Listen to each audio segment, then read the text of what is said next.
What's up, everybody? Welcome into another episode of Profit Picks. If you are new, we do always start this show by being transparent. Yesterday I ended up splitting the NBA 2-2, and I did have a loser in college basketball. So 2-3 overall was not profitable. See if we can do better here today. Vino, it is good to be back with you. Hopefully, your Monday was a little better than mine. We had a 3-2 yesterday, and the biggest play was the NFL. We talked about it here on the show. Atlanta Rams over 48 and a half. It did get there. So we'll take that. NBA, Milwaukee was a correct side. I think we used that as the best bet on the show yesterday. However, Orlando got caught at the end, which cost me. And I had a totals play, one of the three totals plays that didn't get over. I forget which one now, but I lost two NBA games, won one, and then won a college hoop game with Oklahoma State team total over. So 3-2, profitable Monday. Look forward to today's card. All right, let's get to it. We have four games in the association. The first one looks like Philly and Memphis opened up -1 for the Grizzlies. Looks like flipped. Philly is now -1. Total has gone up slightly from 233 to 234. And let's refresh the injuries. But I mean, I do see Embiid, yeah, still questionable. Oubre and Watford are out. For Memphis, Jock Landale is questionable. The rest of these guys, I mean, the laundry list: KCP, Brandon Clark, Zach Edey, Ty Jerome, Pippen, Williams. I mean, a whole lot missing for this Grizzlies team. And I think especially like, the bigs kind of missing a lot there. Um, I would think that there should be some opportunities for offensive rebounds and second chance points for the Sixers team. I mean, the Sixers roll this year, roll favorite. I believe they're 5-1 ATS. The Grizzlies as a home dog. I'm going to double check this actually. I want to say they were 1-5, but as I say that out loud, I'm like, if I'm mixing something up here. So no, they're 1-5 as a home underdog. I kind of just see this game just like that. Sixers off of a beatdown from the Thunder. I think that they come out here and play a much better game versus the Grizzlies. So I'm looking towards the Sixers in this one, Vino. Can you talk me off? Well, I'm not going to talk you off those two technical trends when one side's 5-1 in one role and the other side's 1-5 in the role. Certainly, you want to play the 5-1 side, which is the Sixers. I too like the Sixers, Skee, just in a different capacity. I think it's a good offensive bounce back game for them. You mentioned some missing Memphis bigs. Philly's been held down. Oklahoma City obviously was in a get right spot the other night. Philly never had a chance.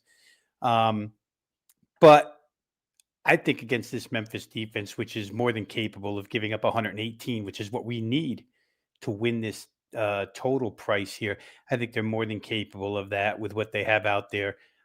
With the pace that Memphis is going to go at, no matter who they have on the floor, because they do have they do have Jaren Jackson Jr. on the floor here. So I think it'll be probably a little bit of a high octane game. And I'll say this just from a philosophical standpoint when betting. I think I said it last week. These weeks that lead to holidays, these weeks that lead to the All-Star game, defense for the most part just goes out the window. Last night, Skee, an 11-game board, 8 overs and only 3 unders. Nobody playing a lot of defense at this point in time. So I think I like Philly team total up and over 117.5. All right, so I'm liking the side. You're liking a little bit more of the team total. I can see both getting there tonight. We'll go down to Celtics and Jazz. For this one, opened up 8, looks like 8 or 8.5. Total went up slightly from 240.5 to 242.5. Boucher and Tatum are out. Keontae George, questionable. Ace Bailey, Kevin Love out for Utah. Um, George is a big deal with that question mark right there.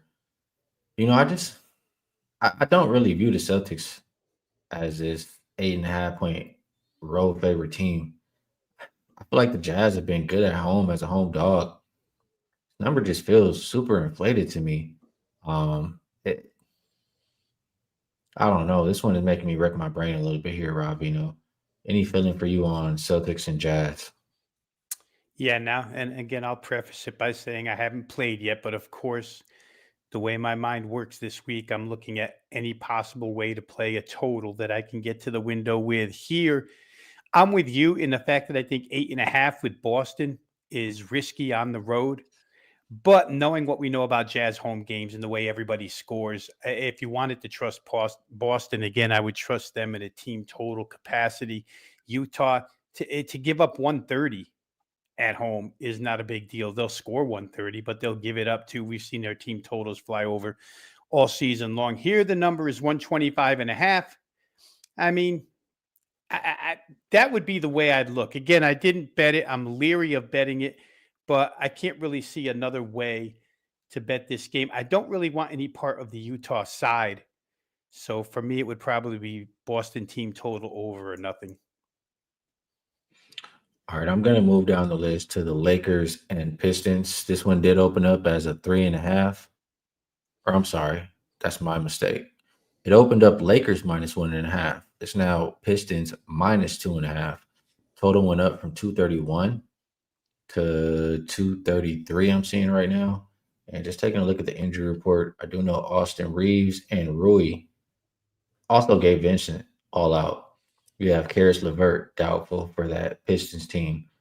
Um, After JJ, has some things to say in his post game interview about his team's performance. They go out there and play a solid game, win by margin. Is it going to be a one off or are they going to continue? I mean, I know JJ's not satisfied, but he's not the player. He's not the one stepping on the court and playing. So I would like to think that the Lakers still play motivated, but Pistons, I trust them more defensively. And I don't know. This game just makes me feel a little bit nervous from a side perspective. I do like LeBron over his points tonight. Without Rui, without Reeves in the lineup, he's been scoring pretty well. A lot more scoring load is on his shoulders without those guys, and he usually plays well on his birthday. So I like LeBron to score tonight. What do you like here in this one, Vino? It's interesting because you could see motivation on each side. For the Pistons, it's the final game of a 5 game road trip. They're 2-2 on this road trip. All teams like to have successful win percentage road trips. So for Pistons, this is the make or break game. You can go 3-2 on the road, or you can go 2-3. I think they'll play hard. They play hard every night. They're good on the boards. Eh, for the Lakers, yeah, JJ Redick did what he did. Warning the Lakers that Saturday's practice is going to be, pretty tough after he had gotten done slamming them at the podium. And they went out and beat the Kings. That's the only problem I have with that win is it was the Kings. I would have loved to see it against a better team, but you almost expected that the Lakers in that spot would slaughter Sacramento, which they did. Pistons in here off 2 straight losses, right? Lose by 2 to Utah, come back and get beat in the next game by the Clippers, who are playing better now. I see a lot of motivation on that side too, and a point spread that I think I could get to with Detroit. Lakers kind of 50-50 as a home dog this year. I think I saw 2-3 ATS so far this year. So there's nothing really there to fade or play. I didn't play the game. I think I would lean Pistons, but I'm just not sure enough to make that bet because if LA is, again, revitalized, re-energized, however you want to put it, they could definitely win the game. The absences from the lineup do hurt a little bit for LA. So I think I would look Detroit or nothing at all. All right, Vino looking towards the Pistons in this one. Yeah, it's tough for me to play on the side. It definitely is. Other props. Somebody mentioned LeBron under his assists. I can see that. I think it's more of a scoring night, and Luca maybe under his assists too. I mean, missing Reeves and Rui, those are two of the guys you kicking into to get those assists. It's going to be a little tougher here tonight.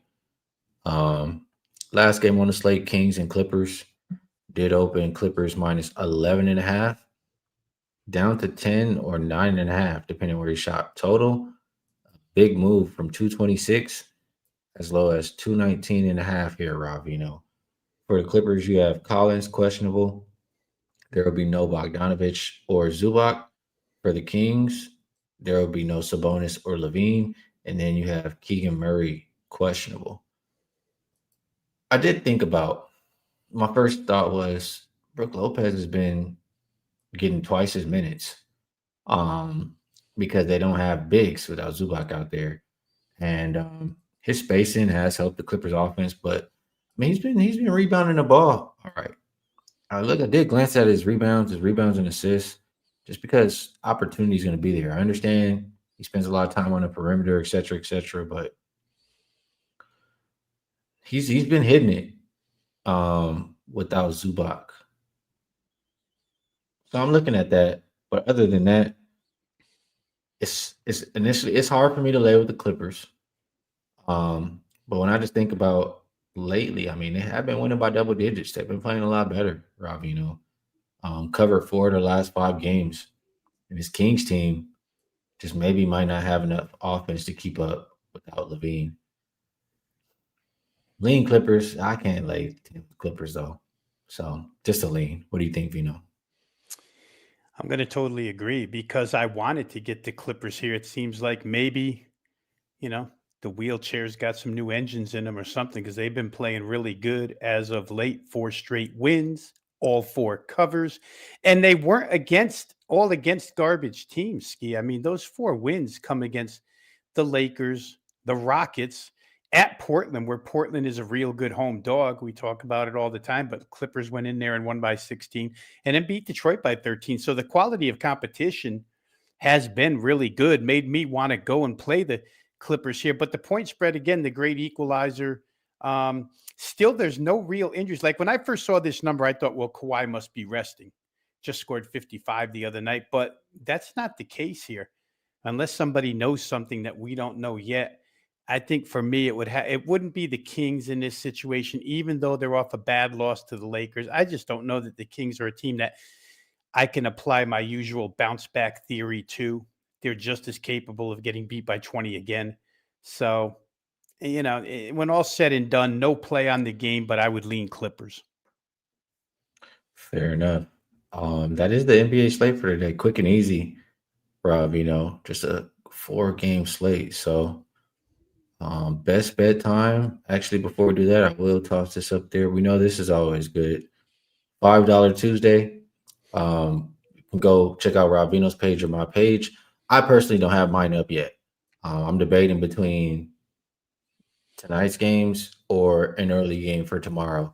Um, so mine will be up very, very shortly, but I'm sure Rob Veno has his out. Get a top play for just $5. Vino, I'm going to pass it to you on that note. Ask you if there's anything else you'd like to promote. If you have a best bet for the show, we'd love to hear it. If you don't, it's all good. All right, so $5 Tuesday is the promotion here, guys. If you like college football, I did just do a free play video on one of the games tomorrow. You can go check that out over at Wager Talk TV. Best bet, I will leave one here, Skee. I think the Sixers definitely go over 117.5 tonight against Memphis. I view this as a bounce back for them. The offense has been a little spotty. I think maybe I'm just justifying it because Oklahoma City was looking for another big win. They got it. Prior to that, fairly decent defense being played by Brooklyn. Philly didn't score here. Memphis just to me isn't going to play any defense. And I'm going to apply my little theory about, these holiday week games where teams just don't care enough. They're more interested in what they're going to do off the court than on the court. So for me, it's going to be the Sixers team total over 117.5. All right, I'm gonna refrain from giving one today, but I'm very close to betting the Sixers on the point spread. So I like Rob Vino's play. We'll just rock with what he has for today. Vino, I always appreciate you taking the time to cap these games with us. Definitely helps everybody's process. We appreciate you all in the chat as well. Great cappers and great people, and everybody just trying to help each other get to the window. So always want to let you know you're appreciated. We'll be back tomorrow. We should have a much bigger slate. And I will catch you guys then.